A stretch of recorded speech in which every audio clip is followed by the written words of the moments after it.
আহমেদুহু ওয়া নুসাল্লি আলা রাসূলিহিল কারীম আম্মা বাদ।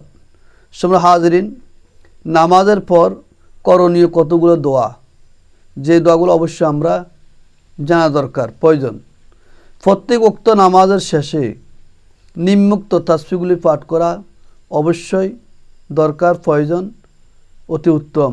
এই দোয়াগুলি পাঠ করলে বা এই তাসবিহগুলি পাঠ করলে আল্লাহ রাব্বুল আলামিন অনেক সওয়াব দান করবেন, অনেক নেকি অর্জন করা যাবে। তা আমাদের দরকার তো নেকি অর্জন করা, যে দুনিয়াতে এসেছি নেকি অর্জন করার জন্য, সওয়াব কামানোর জন্য, যে সওয়াবের কারণে আল্লাহ রাব্বুল আলামিন আখিরাতে আমাদেরকে যার প্রতিদান দান করবেন। তো এখন আমরা কোন তাসবিহগুলি পাঠ করব? যে ফজরের নামাজের পরে গুরুত্বপূর্ণ একটি তাসবিহ আছে, হুয়াল হাইয়ুল কাইয়ুম। এই তাসবিহ অবশ্যই আমরা পাঠ করব। এর অর্থ হলো তিনি চিরঞ্জীব ও বিনশ্বর। এই তাসবিহ অবশ্যই আমাদের জন্য পাঠ করা দরকার। জোহরের নামাজের পরে যে তাসবিহটি পাঠ করব সেটা হলো হুয়াল আলিয়ুল আযীম। খুবই গুরুত্বপূর্ণ তাসবিহ অর্থাৎ তিনি শ্রেষ্ঠতম, অতি মহান। আসর নামাজের পরে একটি গুরুত্বপূর্ণ তাসবিহ আছে, যে তাসবিহটা হলো হুয়ার রহমানুর রহিম। তিনি কৃপাময় ও করুণাদিন। অবশ্যই খুব গুরুত্বপূর্ণ তাসবিহ, আল্লাহ পাকের গুণবাচক নাম হুয়ার রহমান রহিম পাঠ করব। যে আসর নামাজের পরে যে তাসবিহটি পাঠ করব সেই তাসবিহটি হলো হুয়াল গফুর রহিম।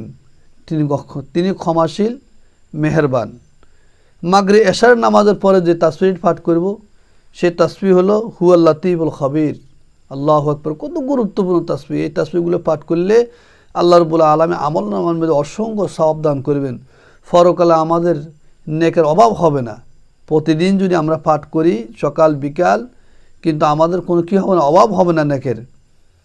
কাল কিয়ামতের ময়দানে মানুষ কাঙ্গাল থাকবে, অক্তের ভিখারি থাকবে, অসহায় থাকবে, শুধু কিসের? নেকের। আর যার নেক থাকবে সে লাভবান হবে। যে নেক থাকবে যার নেক বেশি হবে সে পরকাল তত বড় ধনী হবে। এগুলো ছাড়াও আরও অনেকগুলো গুরুত্বপূর্ণ তাসবিহ আছে, যেরকম জোহর এবং মাগরিবের নামাজের পরে, জোহর এবং আসরের পরে এই তাসবিহগুলি আমরা পাঠ করব।